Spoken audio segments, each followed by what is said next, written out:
Beyond the Numbers 2.22. The three questions are on page 186 in the workbook, and you have to use the picture and the text on the first page, page 185. The text describes something called the empirical rule. The 95% rule in our book is 1/3 of it. If you look at the three pieces on page 185 that are labeled A, B, and C, part B is the 95% rule. But really that's just one part of this bigger thing. The other parts are that as long as you have a symmetric and bell-shaped distribution, about 68% of all observations would be within one standard deviation of the mean, about 99.7% would be within 3. For the three questions, if you look in the green box at the top of page 186, it's not stated explicitly, it's sort of implied, but assume that mu, the mean, is 15. These three questions are worth 1 point each, and you essentially have to do the same procedure for each one. You have to identify how many standard deviations away from the mean each value is, and then you apply that picture on page 185 to those two values, or in the case of number 3, that one value. Here's a question that's not one of those three, but is virtually identical procedurally. So I copied the wording as closely as I could. I just changed the numbers to 7.5 and 12.5. 7.5 is 3 standard deviations below the mean. If the mean is 15, the standard deviation is 2.5. And then 12.5 is 1 standard deviation below the mean. So if you go to page 185 and you look at where mu minus 3 sigma is, that's the 7.5. Mu minus sigma, that's the 12.5. And if you add up the percentages in between those, you have 2.35% plus 13.5%, you get 15.85%. That's the procedure that you have to go through for the three questions and Beyond the Numbers 2.22 that you have to do. If this right here makes sense, then those three are going to be pretty straightforward. Beyond the Numbers 3.29, question 2, which is on the bottom of page 319 in the workbook. You're supposed to use the appendix, more specifically page 363, to figure out what the sample proportion is, but since you're taking the time to watch the video, I'll just tell you, the sample proportion is 27 divided by 63, which reduces to 3/7, so as a decimal it's 0.429 to 3 places, but 27 out of 63, that's what you want here for the sample proportion. You have to make sure you include a bunch of stuff here. You got to include the null and alternative hypotheses, the sample proportion, the test statistic, the p-value, and if there's enough evidence to reject the null. This is worth 5 points. So it's 1 point for the hypotheses, half a point for the correct sample proportion, again, 27 over 63, 1.5 points for the test statistic, half a point for the numerator, half a point for the denominator, and then half a point for the simplification is how that would break down. 1.5 points for the p-value. The way that breaks down is half a point for the correct cutoff, half a point for the correct tail, and half a point for the mean and standard deviation that would be appropriate for using that cutoff. Then half a point for either that you reject the null or fail to reject the null, what decision you're supposed to end up with. Like it says at the bottom, make sure you don't crop out the parameters. And this is what I'm talking about. The correct theoretical distribution would be one for a proportion.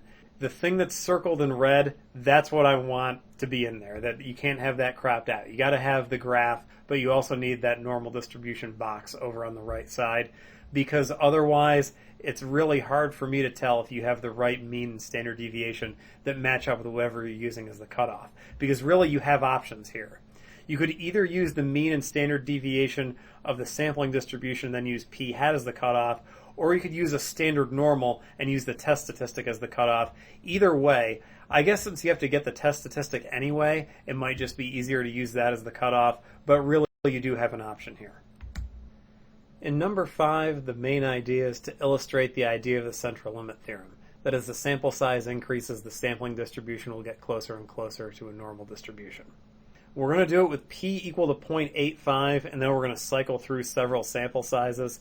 With n equals 10, n equals 20, something bigger than 20 but not large enough to apply the central limit theorem, and then something where n is large enough to apply the central limit theorem. The way the points breakdown works is it's half a point for A and B, and then 1 point each for C and D. This may be the only time that we ever end up using the sampling distributions option on StatKey, but that's what you want here, and you want it for a proportion, since that's what we've been doing, just proportion stuff so far.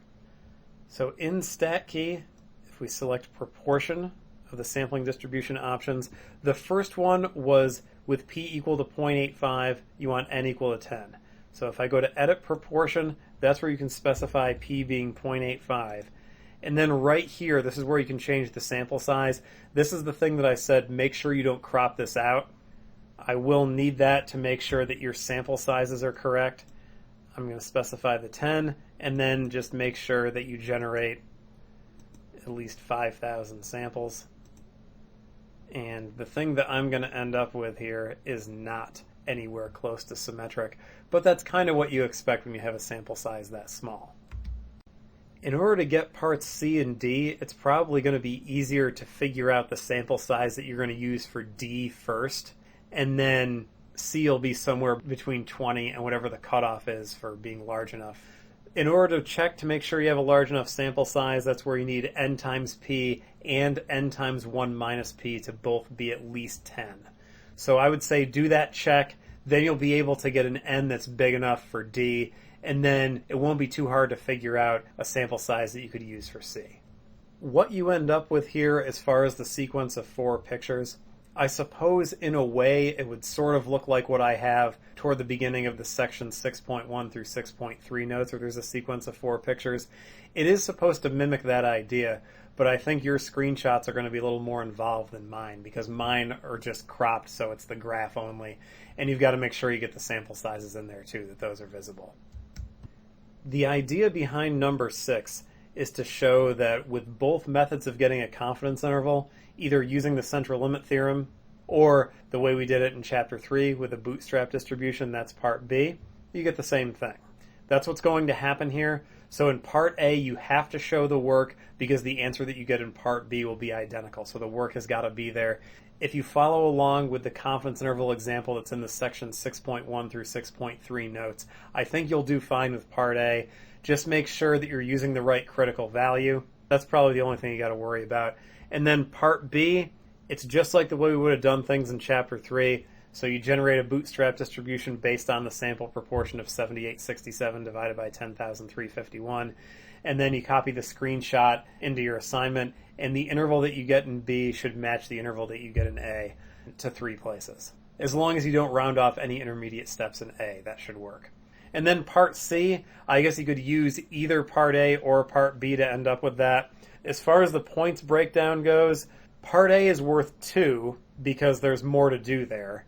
It's half a point for the correct p-hat, written out as a decimal, half a point for the correct standard error, half a point for the correct critical value, and half a point for the correct simplification / endpoints. Part B is worth 1 point, and then part C is worth 1 point, and it would be half a point for yes or no, and then half a point for why or why not, just like before.